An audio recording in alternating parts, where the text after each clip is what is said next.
سوچئے کہ ایک ایسا معاشرہ جہاں بیٹیوں کو پیدا ہوتے ہی زندہ دفن کرنا شرم نہیں بلکہ عزت سمجھا جاتا تھا۔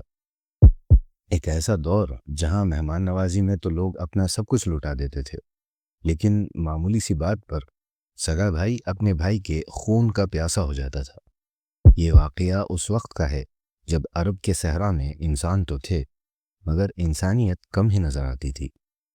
لیکن کیا آپ جانتے ہیں، اسی گھنے اندھیرے میں دنیا کے لیے اسلام کی روشنی کا آغاز ہونے والا تھا۔ جانیے ہمارے آج کے اس ایپیسوڈ میں۔ السلام علیکم ورحمۃ اللہ وبرکاتہ۔ تاریخ سلف کے سیریز الرحیق المختوم کے ایک نئے ایپیسوڈ میں آپ سب کا خیر مقدم ہے۔ ناظرین، پچھلے ایپیسوڈ میں ہم نے جزیرۃ العرب کے سیاسی اور مذہبی حالات کا جائزہ لیا تھا، اور ہم نے دیکھا تھا کہ وہاں کے لوگ ننگا طواف کیوں کرتے تھے اور اسی طرح کی ملی جلی بدعات میں کیوں مبتلا تھے، اور وہاں کے لوگوں کا تیروں اور پرندوں سے فال نکالنا وغیرہ وغیرہ۔ آج ہم اس دور کے اجتماعی نظام یعنی سوشل سسٹم کو سمجھیں گے۔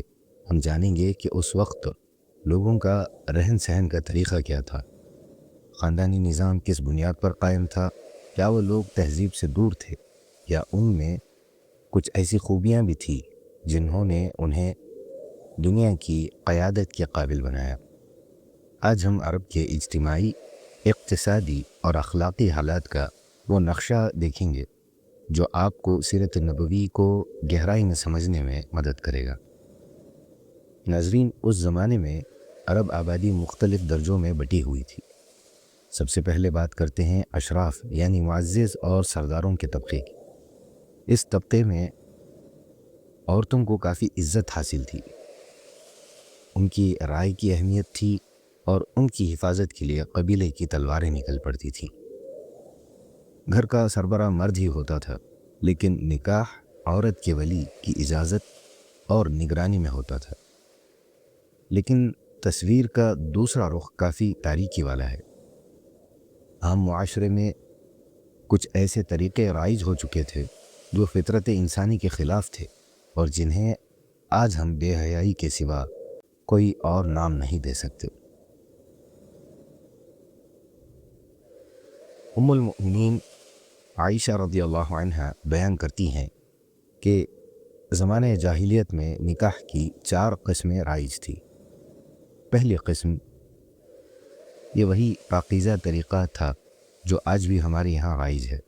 ایک شخص دوسرے سے اس کی بیٹی کا رشتہ مانگتا، مہر طے کرتا اور باقاعدہ نکاح کرتا۔ دوسری قسم، یہ ایک انتہائی معیوب طریقہ تھا۔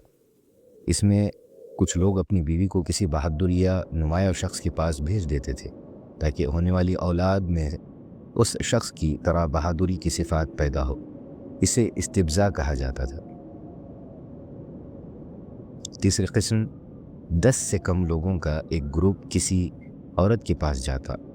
جب بچہ پیدا ہوتا تو وہ عورت سب کو بلاتی اور جس کا نام لیتی بچہ اسی کا مانا جاتا۔ چوتھی قسم، یہ وہ پیشہ ور عورتیں تھیں جو اپنے گھروں پر نشانی کے طور پر جھنڈے لگاتی تھیں۔ ان کے یہاں کوئی بھی آ جاتا، جب بچہ پیدا ہوتا تو قیافہ شناس یعنی چہرہ پہچاننے والے ماہرین کو بلایا جاتا اور وہ بچے کی شباہت دیکھ کر فیصلہ کرتے کہ باپ کون ہے۔ جب اللہ تعالیٰ نے محمد رسول اللہ صلی اللہ علیہ وسلم کو بھیجا تو آپ صلی اللہ علیہ وسلم نے جاہلیت کے ان تمام غلط طریقوں کو ختم کیا اور صرف وہی اسلامی نکاح باقی رہا جو آج ہم میں رائج ہے اور جو انسانی شرافت کا تقاضا ہے۔ اس کے علاوہ اس دور میں جنگوں کے نتیجے میں جو قبیلے ہار جاتے ان کی خواتین کو قید کر لیا جاتا تھا۔ ایسی عورتوں کے ساتھ جو سلوک ہوتا تھا وہ انتہائی دردناک تھا اور ان سے ہونے والی اولاد کو معاشرے میں وہ مقام نہیں ملتا تھا۔ ایک اور برائی یہ تھی کہ شادیوں کی کوئی تعداد مقرر نہیں تھی۔ ایک مرد جتنی چاہے شادیاں کر لیتا، یہاں تک کہ کچھ لوگ 2 سگی بہنوں کو ایک ساتھ نکاح میں رکھ لیتے تھے، اور سب سے افسوسناک بات یہ تھی کہ باپ کے انتقال کے بعد بیٹا اپنی سوتیلی ماں سے نکاح کر لیتا، جسے اسلام نے سختی سے حرام قرار دیا۔ اس وقت بھی ہمیں جذبات کی 2 انتہائیاں نظر آتی ہیں۔ کچھ لوگ اپنی اولاد سے بے پناہ محبت کرتے تھے اور کہتے تھے ہماری اولاد ہمارے کلیجے ہیں جو زمین پر چلتے پھرتے ہیں، لیکن دوسری طرف کچھ لوگ غربت اور فاقہ کشی کے ڈر سے اپنی اولاد کو مار ڈالتے یا شرم کے خوف سے بیٹیوں کو زندہ دفن کر دیتے تھے۔ حالانکہ یہ عام رواج نہیں تھا، لیکن موجود ضرور تھا۔ عرب کے لوگ اپنے قبیلے کے لیے مر مٹنے کو تیار رہتے تھے۔ ان کا مشہور نعرہ تھا اپنے بھائی کی مدد کرو چاہے وہ ظالم ہو یا مظلوم۔ وہ اس کا مطلب یہ لیتے تھے کہ اگر میرا بھائی کسی پر ظلم کر رہا ہے تب بھی میں اس کا ساتھ دوں گا۔ اسلام نے بعد میں اس جملے کا مفہوم ہی بدل دیا کہ ظالم کی مدد یہ ہے کہ اسے ظلم کرنے سے روکو۔ انہی قبائلی جھگڑوں کی وجہ سے اوس، خزرج، بکر اور تغلیب جیسے قبیلے سالوں تک آپس میں لڑتے رہتے تھے۔ اب آتے ہیں وہاں کے اقتصادی حالات کی طرف۔ عرب کی معیشت یعنی انکم کا دار و مدار زیادہ تر تجارت پر تھا، لیکن تجارت کے لیے امن چاہیے، اور عرب میں ہر طرف بد امنی تھی۔ صرف حرمت والے مہینے ہی ایسے تھے جن میں لوگ سکون سے تجارت کر سکتے تھے۔ انہی مہینوں میں عرب کا مشہور بازار لگتا تھا، جیسے عکاظ اور ذی المجاز۔ صناعت و حرفت یعنی انڈسٹری کے معاملے میں عرب دنیا سے پیچھے تھا۔ تھوڑا بہت بنائی یا چمڑے کا کام ہوتا تھا۔ عام طور پر لوگوں کی مالی حالت کمزور تھی اور ضروریات زندگی بڑی مشکل سے پوری ہوتی تھی۔ یہاں ایک بہت دلچسپ بات ہے، جاہلیت کے لوگوں میں جہاں اتنی خرابیاں تھیں، وہیں ان میں کچھ ایسی شاندار خوبیاں بھی تھیں جنہوں نے انہیں دوسرے قوموں سے ممتاز کیا۔ مہمان نوازی کا انہیں بے حد شوق تھا۔ اگر کسی کے پاس صرف ایک ہی اونٹنی ہوتی اور مہمان آ جاتا تو وہ یہ نہیں سوچتے تھے کہ ہم کیا کھائیں گے، وہ فوراً اس اونٹنی کو ذبح کر دیتے تاکہ مہمان بھوکا نہ رہے۔ دریا دلی میں وہ اتنے آگے بڑھ جاتے کہ کبھی کبھی اپنا سارا مال دوسروں پر خرچ کر دیتے تھے، کبھی حد سے گزر جاتے اور اپنا سارا مال لٹا دیتے۔ وعدہ نبھانا ان کے لیے دین کی طرح مقدس تھا۔ ایک بار وعدہ کر لیا تو اس کے لیے جان اور مال کی بھی پرواہ نہیں کرتے تھے۔ وہ اپنی انا اور عزت پر کوئی سمجھوتا نہیں کرتے تھے۔ ذرا سی بات پر تلواریں نکال آتی تھی۔ ان کا ماننا تھا کہ جان دی جا سکتی ہے مگر عزت نہیں۔ صحراوی زندگی کی وجہ سے وہ شہری چالاکیوں اور دھوکے سے دور تھے۔ ان کی فطرت میں سچائی اور کھڑا پن تھا۔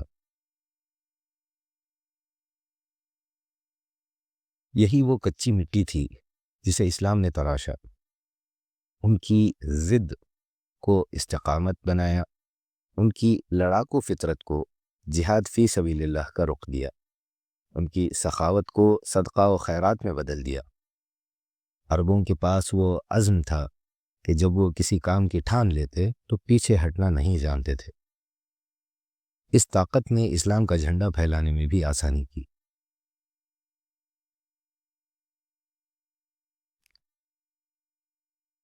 آج کے ہمارے ایپیسوڈ کا خلاصہ یہ ہے کہ جزیرۃ العرب کی حالت اس وقت ایسی تھی کہ وہاں اندھیرا ضرور تھا مگر روشنی کی صلاحیت بھی موجود تھی۔ سماج بکھرا ہوا تھا لیکن لوگوں کے سینوں میں بہادری، وعدہ وفائی اور کچھ کر گزرنے کا جذبہ موجود تھا۔ بس ضرورت تھی ایک ایسے عظیم رہنما کی جو ان بکھرے ہوئے موتیوں کو ایک دھاگے میں پرو دے، جو ان کی خرابیوں کو دور کر کے ان کی خوبیوں کو چمکا دے۔ اور پھر وہ وقت قریب تھا جس کا صدیوں سے انتظار تھا۔ اگلی ایپیسوڈ میں ہم اس پاک لمحے کی بات کریں گے جب عرب کے اندھیرے ماحول میں اسلام کی صبح ہوئی۔ ہم بات کریں گے ہمارے پیارے نبی محمد رسول اللہ صلی اللہ علیہ وسلم کے خاندان اور آپ کے نسب کے بارے میں۔ آپ کو یہ ایپیسوڈ کیسا لگا؟ کمنٹ ضرور کریں اور اس ویڈیو کو اپنے دوست احباب کے ساتھ شیئر کرنا نہ بھولیں۔ انشاءاللہ اگلے ایپیسوڈ میں ملاقات ہوگی۔ جزاکم اللہ خیرا، والسلام علیکم ورحمۃ اللہ وبرکاتہ۔